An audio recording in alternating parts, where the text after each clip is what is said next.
bottom line, in my view, is if you do good product stewardship, there's money to be made. Multiple ways. One is the business value. Wall Street cares about good product stewardship as it relates to environmental responsible investment or other things. But another thing is I don't know how to say this, the people coming out of college and graduate programs these days want to work for companies that are responsible, so it can reap benefits in having a good program you can talk to recruits about and get them to want to work for your company. So there's so many different ways the business value. In the years that I've been to the Product Stewardship Conference, it's just been fun to hear people give real world examples of how we've done that. And then you can capture them in the hallway and really dig in with them, which is a high benefit from the conference, I think. I had occasion recently to work with some private equity investor sorts who were digging into the real energy cost of digitalization. And Christina, I was stunned to hear that 1 to 3% of the global energy supply is devoted to data centers on planet Earth.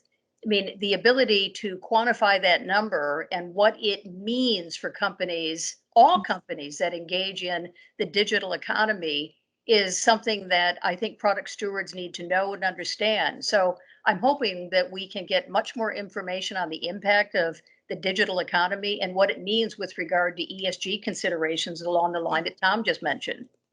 Yeah, no, absolutely, Lynn. I mean, that's just one example of what digitalization can actually do in involving product stewardship, right? And that collaboration with our digital partners.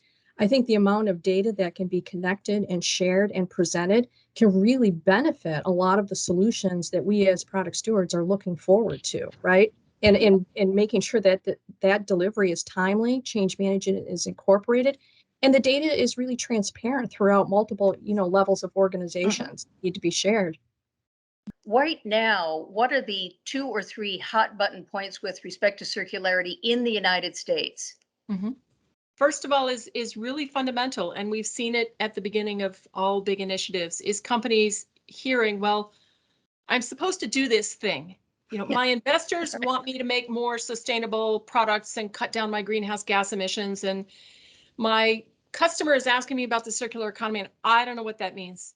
So the first challenge for many, many companies is figuring out, what does this mean in a practical sense with respect to my products and my operations and what I am able to do?